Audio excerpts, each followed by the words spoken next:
Senhor presidente, senhores senadores, telespectadores da TV, ouvintes da Rádio Senado.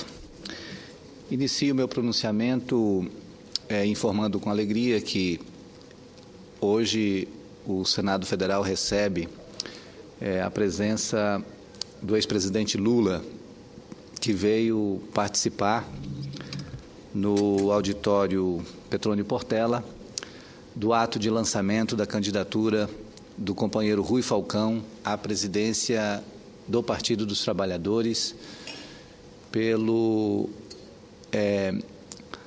pela chapa Construindo o Novo Brasil. E o presidente Lula deve estar chegando em alguns minutos e vai estar presente durante todo esse ato, assim como o nosso presidente nacional do Partido dos Trabalhadores, o deputado Rui Falcão, que já se encontra no auditório. Pudemos estar juntos há alguns minutos no gabinete do senador Jorge Viana, onde trocamos algumas ideias, alguns cumprimentos e falando dos novos desafios para o Partido dos Trabalhadores nesse ano de 2013, principalmente no ano de 2014, quando muitas coisas importantes devem acontecer no Brasil e principalmente no que diz respeito ao desafio de se ouvir a população a respeito de uma reforma política que altere significativamente a forma de eleição e a forma de representação tanto na Câmara quanto no Senado. Esse ato está acontecendo e certamente vai se estender por pelo menos mais umas 2 horas, e eu devo, quando terminar aqui a sessão, me juntar aos demais petistas do Brasil inteiro que se encontram no auditório para saudar o presidente atual e candidato à reeleição à presidência do Partido dos Trabalhadores, o deputado Rui Falcão, companheiro que já se encontra no auditório, juntamente com todos os companheiros do Partido dos Trabalhadores, juntamente com o senador Jorge Viana e também o presidente regional do Partido dos Trabalhadores do Acre, Leonardo de Brito.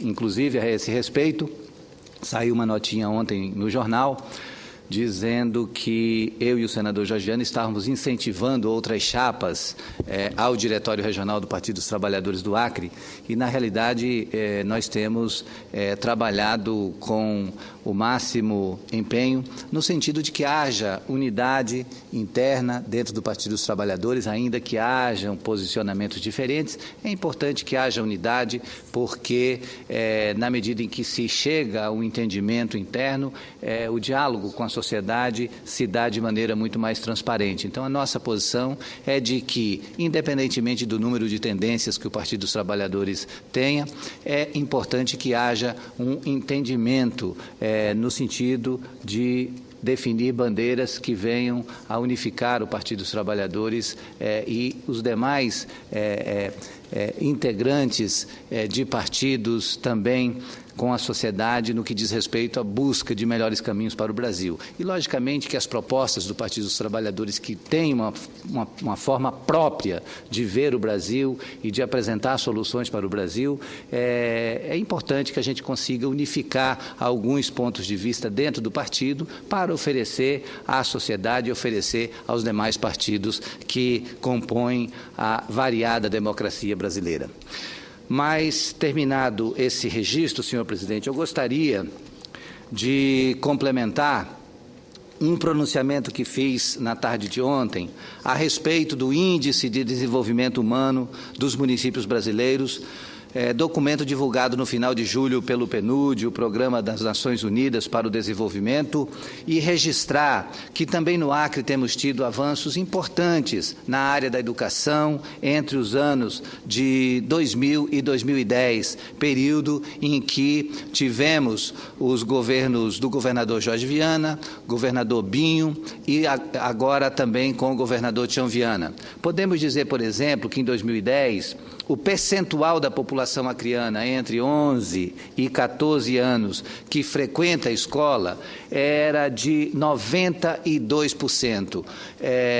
E na faixa de 15 a 17 anos de idade, esse percentual é de 78%. Esses índices registram uma melhora significativa desde 1991, 2000 e 2010 e nos permitem avaliar que os esforços para alavancar a educação no Estado têm dado resultados significativos. Ontem eu apontei vários números importantes relacionados ao IDHM no ponto de vista nacional, no plano nacional. E agora estou me atendo especificamente a alguns avanços na área da educação que foram conquistados nos últimos 10 anos, na última década de governos da Frente Popular e do Partido dos Trabalhadores no Estado do Acre.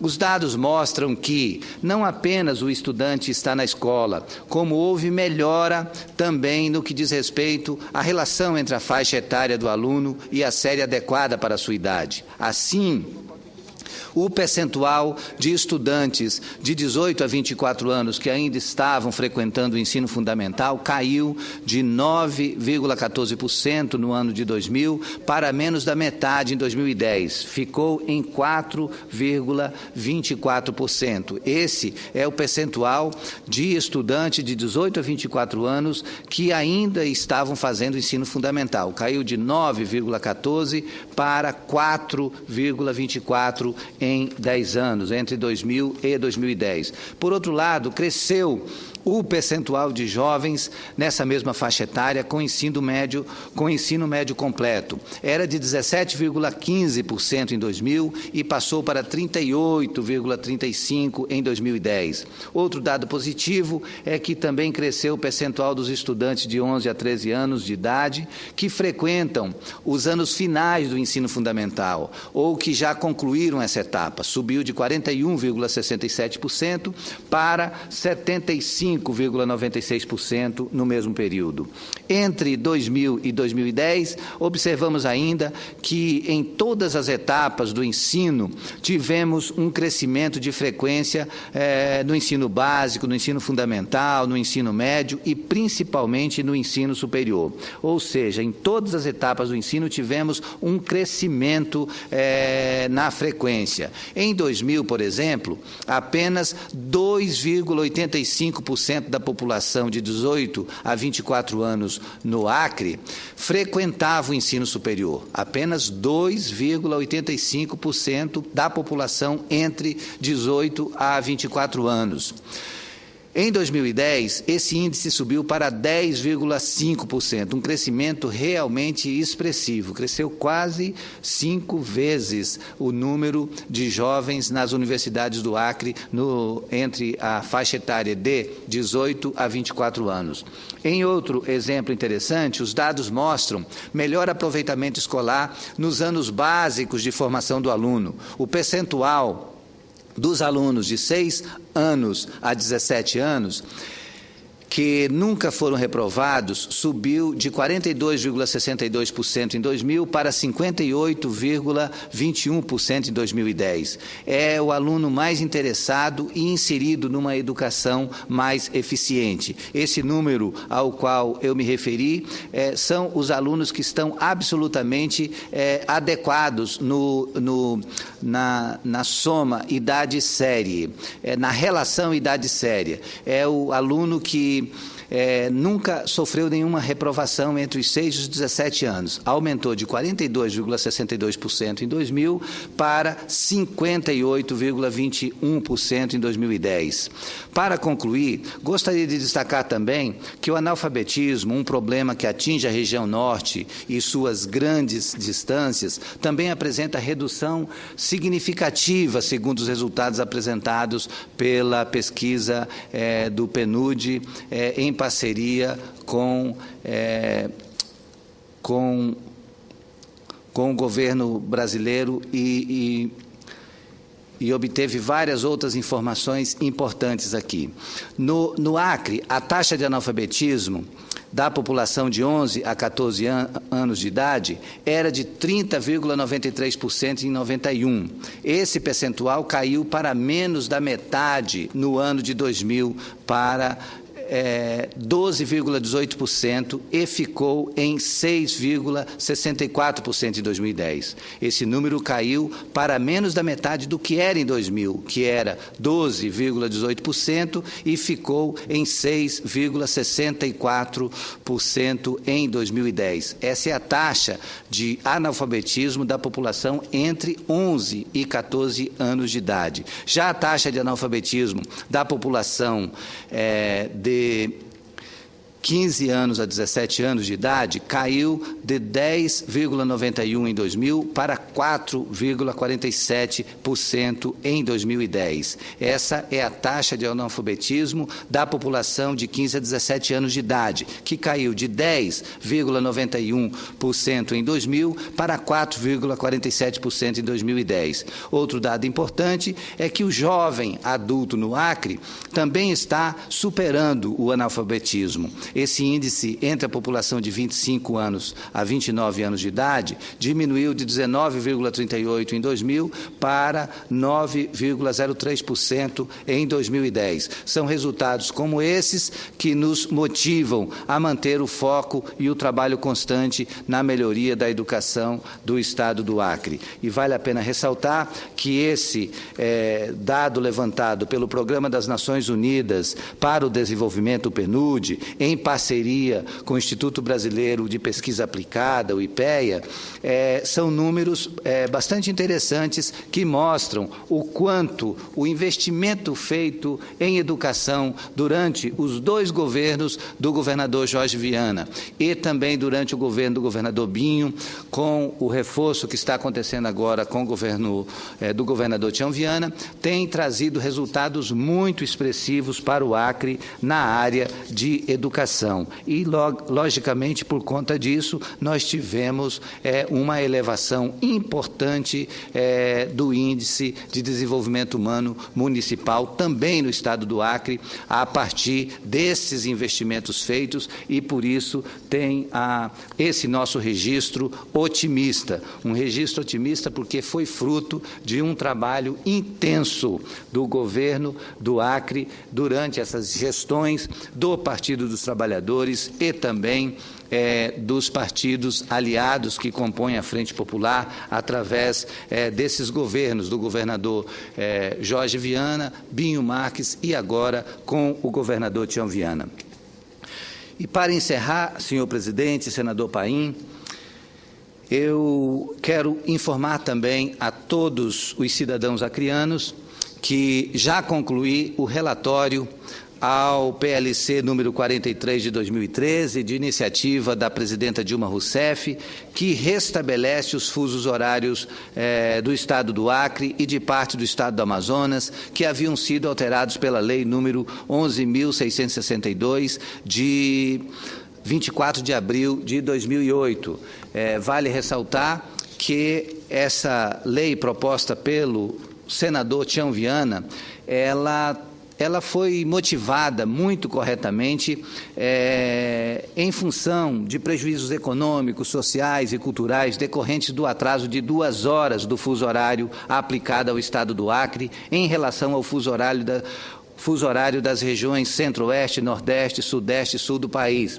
O atraso era anualmente aumentado para 3 horas na vigência do horário de verão. Essa situação apresentava-se difícil de ser justificada, uma vez que, quando da sanção pelo presidente Hermes da Fonseca do decreto 2.784 de 1913, que estabeleceu os fusos horários do Brasil, o Acre ainda não existia enquanto Estado, ainda não possuía a devida representação no Parlamento brasileiro.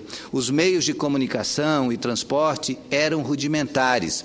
A título de exemplo, uma simples viagem do Rio de Janeiro à época, nossa capital federal, para Rio Branco, consumia meses de navio e outras embarcações adequadas para a navegação nos rios amazônicos. Por tudo isso, os argumentos apresentados pelo senador Tião Viana, na época em que apresentou seu projeto de lei, revelaram-se tão consistentes que conquistaram a unanimidade dos votos dos senadores, e também conquistou a unanimidade na Câmara dos Deputados. Foi aprovada no Congresso Nacional e foi a sanção e teve, essa lei foi sancionada pelo presidente Luiz Inácio Lula da Silva no dia 24 de abril de 2008. Assim, a necessária mudança do fuso horário reduziu significativamente os prejuízos e contratempos e os desconfortos que o povo acreano sofria há tanto tempo com a disparidade de fusos horários entre a região mais ocidental e o restante do Brasil.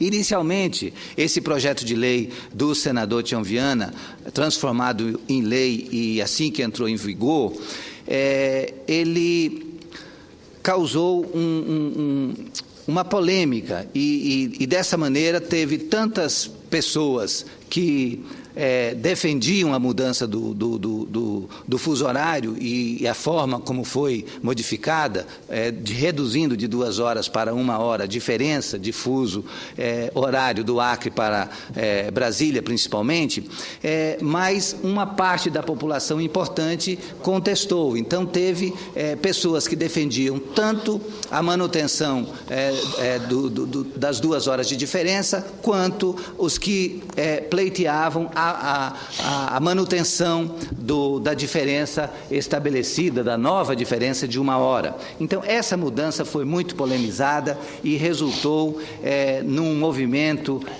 que foi fortemente utilizado pelos adversários políticos, a tal ponto que o deputado Flaviano Melo apresentou um projeto de decreto legislativo número 900, que foi aprovado no Congresso Nacional em 2009, para a realização de um referendo, de uma consulta popular sobre se deveria manter o horário instituído com a lei Tião Viana ou se deveria voltar ao horário antigo.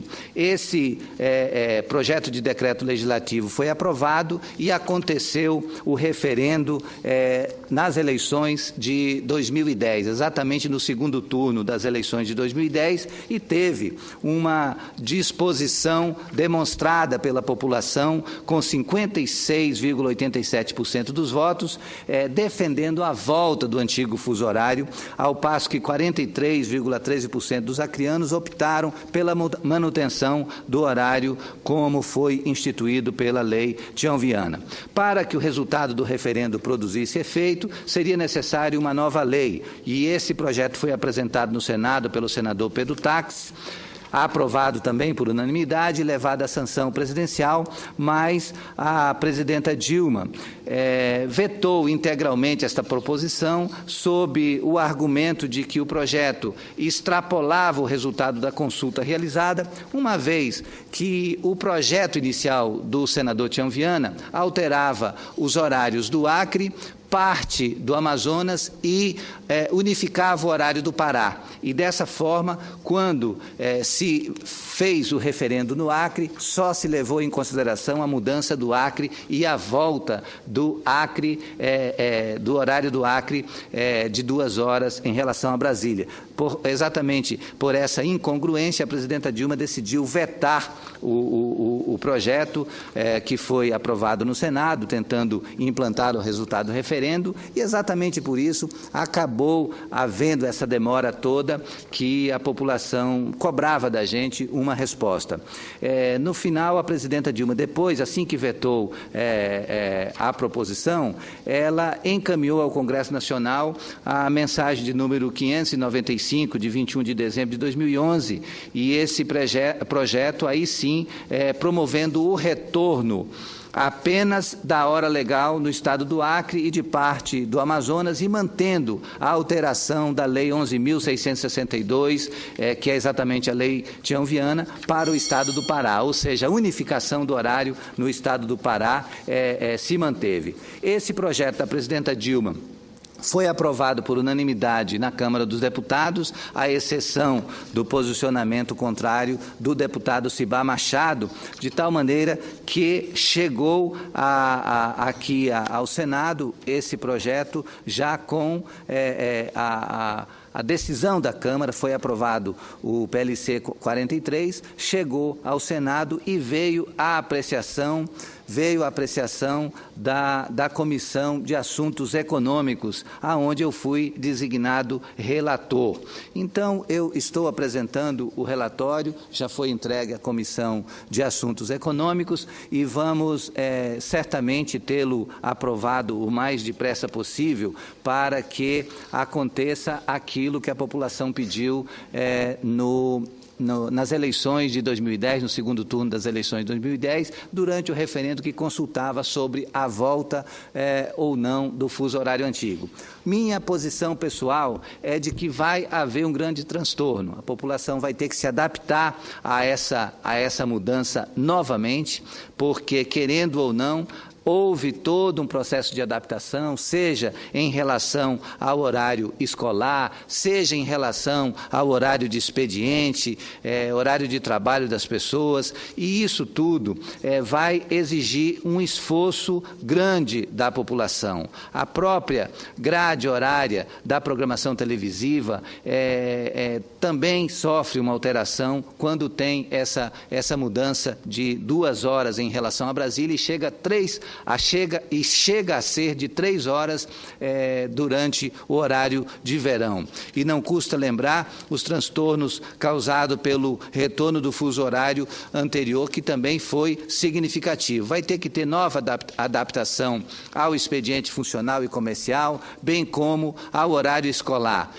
Tudo isso vai ser fruto dessa alteração, porque vamos deixar de ter 1 hora de diferença em relação a Brasília e vamos voltar a ter 2 horas de diferença. Entretanto, é o resultado da consulta popular ocorrida em 2010. A maioria optou pela volta do antigo fuso horário. A Câmara dos Deputados votou quase que por unanimidade pela volta do fuso horário, como está previsto no PLC 43. E dessa forma não vejo outra maneira de agir que não seja atendendo a essa manifestação das pessoas através das urnas em 2010 e também do resultado do PLC na Câmara dos Deputados. E dessa forma, ainda que o instrumento de consulta, o referendo, não tenha sido apropriado e que não tenha havido o devido esclarecimento à população sobre a sua forma de implementação, e ainda que a questão do fuso horário do Acre tenha sido excessivamente politizada durante aquelas eleições, nunca esteve em questionamento a soberania do povo acreano e o seu direito à tomada de decisão sobre as questões que lhe dizem respeito. Por isso, o resultado do referendo deve ser respeitado. Esta é a razão pela qual defendo a aprovação do projeto de lei da Câmara número 43 de 2013 na Comissão de Assuntos Econômicos. Esse relatório foi apresentado e vamos aguardar agora a inclusão na pauta para votá-lo e dessa forma eu imagino que a gente vai pôr um ponto final nessa questão que foi excessivamente utilizada pela oposição durante a campanha de 2010 e permaneceu excessivamente sendo utilizada pós a eleição de 2010, como se nós tivéssemos impedido que o referendo, que o resultado do referendo tivesse sido aplicado, quando na realidade o instrumento proposto pelo deputado Flaviano Melo foi um instrumento incorreto do ponto de vista jurídico, porque o referendo deveria ter sido acoplado à lei proposta pelo senador Tião Viana à época, ou seja, o fuso horário mudaria desde que tivesse o referendo da população, desde que tivesse o acordo da população, mas isso não aconteceu. Então foi um instrumento incorreto, passando para a população a ideia de que uma vez ela votando imediatamente o horário seria restabelecido, o que não aconteceu. Mas agora esperamos que, aprovando esse projeto na Comissão de Assuntos Econômicos e depois na Comissão de Relações Exteriores, ele também tenha a aprovação no plenário e assim seja sancionada pela presidenta Dilma, que foi a proponente da matéria, e nós tenhamos de volta o horário antigo, conforme foi o desejo da população em 2010. E o que eu quero deixar ressalvado é todos esses aspectos, no sentido de que a proposta do senador Tião Viana, que virou lei, sancionada pelo presidente Lula, ela deu e proporcionou uma aproximação maior do Acre em relação a Brasília no que diz respeito a fuso horário, porque ficou apenas 1 hora. Eu, particularmente, acho que isso ficou muito melhor. Mas foi a decisão da população, então vamos respeitar a decisão da população, ainda que, pessoalmente, eu tivesse discordância integral em relação a esse assunto. Era o que tinha a dizer, senhor presidente. Muito obrigado pela atenção. Passamos.